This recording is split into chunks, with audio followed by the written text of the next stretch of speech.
New revelations have emerged surrounding the 1996 murder of hip-hop legend Tupac Shakur. Suge Knight, the former Death Row Records CDO who was with Tupac the night he was shot in Las Vegas, claims he has heard an audio recording that could shed new light on the truth behind the rapper's death. According to reports, Suge Knight recently made the claim from prison, where he is currently serving a 28-year sentence for voluntary manslaughter in an unrelated case. Speaking on a podcast recorded from behind bars, Knight stated that a reliable source played him an audio clip that allegedly contains critical information about the events leading to Tupac's killing. Knight did not reveal who made the recording or when it was captured, but he insists the voice on the tape could change the entire narrative of what the public believes happened on that fateful night. He hinted that the audio may include someone admitting to involvement or sharing insider details that had never been disclosed before. Tupac Shakur was fatally shot on September 7, 1996, in a drive-by shooting in Las Vegas. He was riding in the passenger seat of a BMW driven by Suge Knight when a white Cadillac pulled up beside them and fired multiple rounds. Tupac was hit 4 times and died 6 days later in the hospital at just 25 years old.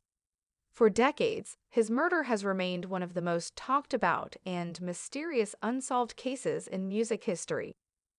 Theories have ranged from gang-related retaliation to East Coast-West Coast rap rivalry, and even claims that Tupac faked his death.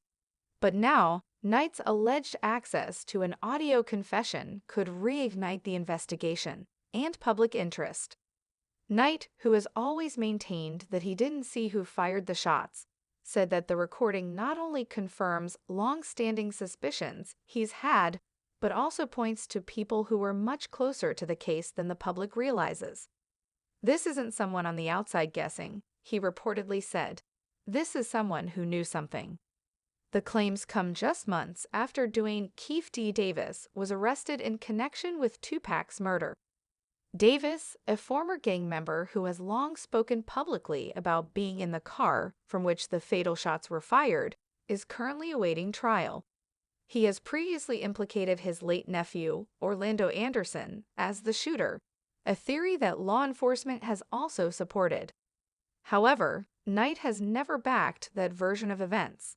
In fact, he has often contradicted Davis' statements, suggesting that the true story involves different individuals and motivations. Now, with talk of this mysterious audio recording, questions are being raised about whether even more people were involved, or whether key details were overlooked. Some experts caution that unless the tape is authenticated and shared with authorities, it will be difficult to determine its actual value. Audio evidence is powerful, but it needs to be verified, time-stamped, and placed in context, said one legal analyst. Otherwise, it risks becoming just another rumor in a case that's already full of them. Despite these concerns, many fans and followers of the case are eager to hear more. The potential existence of a recording that confirms or contradicts the widely accepted version of Tupac's death has revived hope that justice could still be served, even after nearly 3 decades. Knight's statements have once again placed him at the center of the Tupac narrative, as he has been for years. His proximity to the murder, role in the rap industry, and current imprisonment have all made him a key and controversial figure in the ongoing conversation. Whether the tape he references will ever surface remains to be seen. Knight has not confirmed whether law enforcement has a copy or whether he intends to release it publicly. Still, his assertion that such a recording exists adds yet another layer to a case filled with unanswered questions. Fans of Tupac continue to demand answers, and many believe the truth has been buried for too long. Whether or not this new audio recording can finally unlock those truths will depend on whether the evidence can stand up to scrutiny and whether it prompts action from investigators. As the public waits for more information, one thing is clear: the legacy of Tupac Shakur and the mystery of his death continue to haunt the world of music and crime, and Suge Knight may still hold pieces of the puzzle.